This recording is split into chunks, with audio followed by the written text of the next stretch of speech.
You see the people that are putting in the work, and they're following the right steps and strategies, and they've been doing that for a little while, and all of a sudden they get their deal. Oh yeah. And then that next person, they get their deal. And it's just, it's celebrating with people. Hey, Tom here, Flip Anything USA. So coming over to see, I got my son with me, Ryan, and we're gonna take a look at my student, Chris. He's really done extremely well. Everybody in the class is familiar with Chris. One of my earliest students, the very first course I started, and Chris has just been a knockout performer. Really success stories. 5th or 7th deal or something like that now. This is probably, it's funny because when we talk now and you ask me that question, I'm actually starting to lose count. Like I have to go back and count all my HUDs and see where I'm at. But this is probably 7 or 8 between raw land, mobile homes, houses, doing a little bit of everything, whatever makes sense, right? Yeah. Whatever the best deal is. Yeah, and they keep getting better and bigger profits. But you've been an incredible inspiration. The mentorship has been phenomenal. It's the best thing I ever did! Woo! Under your mentoring and watching you and learning from you, and then me dipping my toe in the water and then kind of putting a whole foot in the water, and I said, I'm going to dive in, and I quit my job and I went all in, and now I'm doing this kind of stuff, and I love it. And so, but anyhow, this is his latest deal. Yeah, and I've been working on this for probably 6 weeks. Yeah, and I'm done. Yeah, so it's cool, and I know this neighborhood really well. See, it's a beautiful property. 3-bedroom, 2-bath. 3-bed, 2-bath, probably about 1,700 square feet. I took some notes. I kept you in mind of what you teach us in the mentorship. I took some of that to heart definitely whenever I was doing the remodel and flip and getting it ready for the market. This is really a cool problem. It's starting to get rich people problems. It's really a unique time that I've experienced many downturns in the last 42 years. But this is a unique downturn because you've got interest rates going up and inflation is still a real mess to buy. Money's more expensive. But this is the thing you learn about mentorship. You keep your rules for making money, your standards very high. He's going to make 80 to 100 grand on this for sure. The property previous to this, he made 80 grand. Property previous to that, about 30. Yep. And then he's made more before that, but he's been able to roll those successfully, one into another. He's been able to defer the taxes. And so you're sitting in a house here basically that he damn near paid cash for the whole thing from profits. From 220 of the 298 he got in this place. Yeah. He doesn't have but $60,000 out of his own pocket. And you know, this is a $2,400, $2,200 a month rental, right? I actually have an applicant right now that I'm vetting, and might get $2,400. Yeah, that's awesome. So I know this neighborhood well. I bought like 13 houses in this neighborhood. There's nothing better than the deal that he got right here. This is the kind of deal I would love to have. This is a house that's been updated 10 years ago, and it just needs a little cleaning up. It needs some love. If it fits, we can throw some before pictures on there.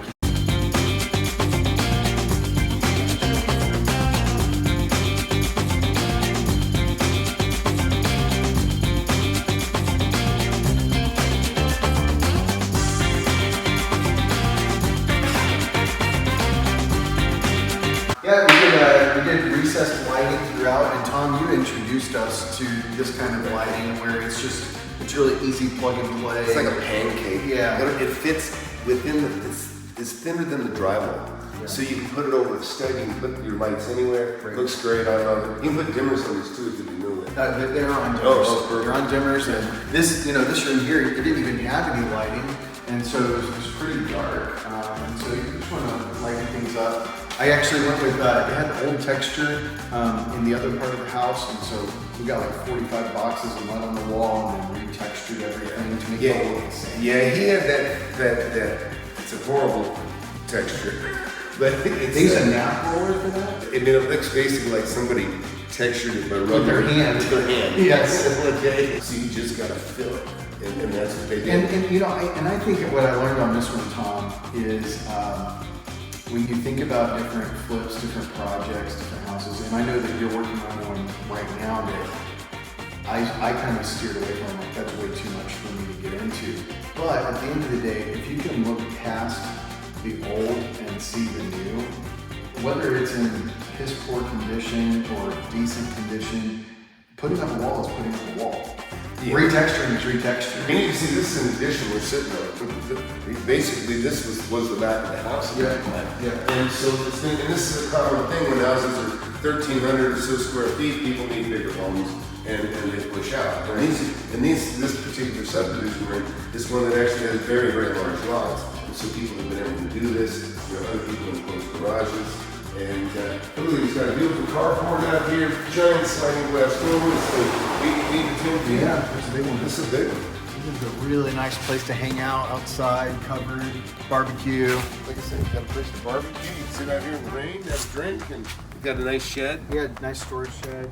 You know, all these things, and you've got a decent sized lot, even as big as the house is on it. What's nice about this neighborhood is there's no HOA.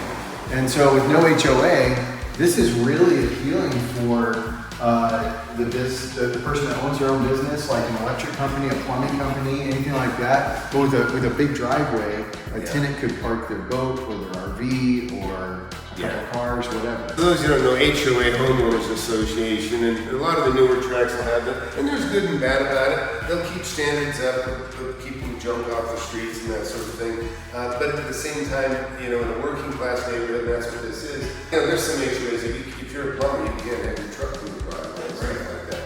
But you know, we're turning into an age where people are working from home and we've got Zoom and everything else now. It's a big house in a good neighborhood, and like I said, it's not so restricted. There's a rule we have, one said, most restricted restriction, and he doesn't have those. So back here we've got bedrooms, bathrooms. Again, I felt like I hit a home run with this one because all of this was already here when I bought the house. Yeah, look at that. But I did put in new countertops, new sinks in both bathrooms, new fixtures. I moved some lights around because they were really weird. The cabinets are nice. I just didn't want to replace them all, so I just replaced the hardware. I'm a cabinet maker by trade, and these are about as plain a cabinets as you can get. But you know, they're birch, they're nice, they're stained. Yeah, they probably built these on site. As long as people didn't abuse the property, it's great. It looks great. You've got nice little lights in here. You know, fan light in every room. You got to remember it's a business, and when you go in, you can't make it like you make it for yourself. It's a business decision. You think about, you know what? It's a working cabinet. It's a working cabinet. You can't get emotional, right? Everything you do, look, little knobs, everything black ties in. Looks really, really good for this. Bigger than a mirror? Yeah, I'm gonna put one more mirror here, and then you know, even something like this was a really simple update to make it feel more modern. This is really, really nice. Do you want to? It's attractive, right? Purchase price was $298, $9,000 for drywall textured paint. Countertops and sinks are $2,500. Electrical was $5,000. That was running some new lines, switches, all that. And then I redid all the outlets, fixtures, blinds, fans are going to be another $2,500. Appliances were $900. Yeah, and so let's look at the appliances because he's got. You're looking. You probably bought this one. That came with the house. Oh, it's right there. Yeah. Oh, that's nice. But he replaced this stove. He got a decent fridge. This is a big enough kitchen. I've got a thing with Counter depth. I always get counter depth fridges, and you know they cost $2,000. I know. But you don't need it here. You did good. You can, if the kitchen's a little bit tight, man, just get a counter depth fridge, and it just looks so cool and sleek. It makes the kitchen look bigger too. But they don't hold hard. And I found a new appliance store I like. They hope so. They operate out of a storage unit. The roof, water heater, and AC are all new within the past 5 years. Yeah, because we had a hailstorm come through, so most of the roofs are brand new around here because of that. I think there's a fine line, just like what we're talking about with the hinges. You can't get emotional, but pay attention to the details. It's going to pay you. Okay. Yeah, absolutely. No, you didn't go too far. For those that are watching, my thought process on this though is I want to hold on to this one. Yeah. So let's talk about the issue he has. It's kind of tough to find something to buy. Whenever you keep deferring, whatever you sell, you have to spend more than that. Right. Which can be difficult. It can be. And see, he's starting to have rich people problems. It's really cool. And so he made a great tactical decision. He's bought this property. Basically, you paid cash for it, right? Yeah, paid cash. He paid cash, but 220 of the 298,000 that he put in this, or the 320, because he had some, was 220 was deferred Profit. Was deferred profits from the previous deals, and then the rest is the cash from his other sale that was not, deferred. So he's sitting in this place, and his predicament is this: if he sells it, he's got to go find something to buy more than this. But he found something to buy that's less than this that he's going to make another 80 grand on. So that's going to put him up to 300 grand this year. Right. So what did he do? He shopped the money. Yeah. I'm gonna pull. So the reason why I'm doing it, and I'd like your thoughts on this, but if I pull out the value of the home, or let's just say 400,000, 75%. So I get 290 cash back to me. So I'm almost getting back what I've got into the house, right? And he doesn't have to pay tax on it. This is the key thing. He's going to pull the equity out and have to sell the asset. Yeah. But he's got the money to play with again. Principal, interest, taxes, and insurance comes out to about $2,400 a month. Yeah. And so now we have a break-even deal as far as the renter paying, covering the mortgage. Right. But see, what he's doing is he's only doing that because he's already got another property tied up to buy that he knows he's going to make 80 grand on. Right. Otherwise, he wouldn't have done it, right? No. And we had to talk about this, and I think borrow the money when you need it, right? Yeah. And that's kind of, but he got the deal so quick. It's like, it just happened to happen just all at once. Yeah. And that's what I would tell anybody. Listen, don't borrow the money before you need it. You can get a HELOC, a revolving line of credit. It doesn't have to be in your home. It can be, just a revolving line of credit, which are getting probably tougher to get right now. And I talked with my CPA, and we talked a lot about the tax strategies around this one, as far as depreciation, bonus depreciation, all of that kind of stuff, like long term. What we kind of played out some different scenarios, and so I really like where I'm at with it. Yeah, because I just do the math, and so he basically has thrown himself into a position where he's got to pay $21,000 a year interest on the money that he's about to borrow, and so take that times 4, that's $84,000. He's going to make $80,000 on the property that he just bought. So basically, that 80 grand already pays for the interest on the borrowed money that he's going to use as a tool. The money's a tool. That's how you got to kind of look at it. You got to pay.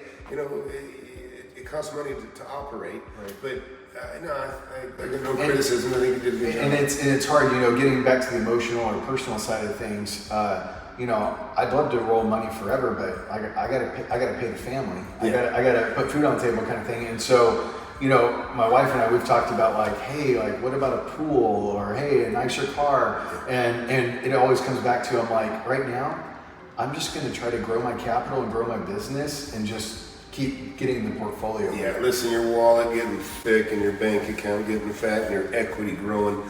I mean, that is like a swimming pool. You just close your eyes and you feel good. I always tell everybody, right? You want to feel good. Don't worry about looking good. Yeah. Worry about feeling good, because that's that makes you feel good. It's security. And I will say, if you are willing to put in the work that it takes, and if you are willing to look for the deals, and you're willing to really, follow the plan, follow the strategy, do what Tom says, look at other people in the class and their success, it happens. It happens. And the first time that you make a deal, honestly, I was like, well, I think I got lucky with this one. That's the second time, I was like, hey, I think Tom's onto something.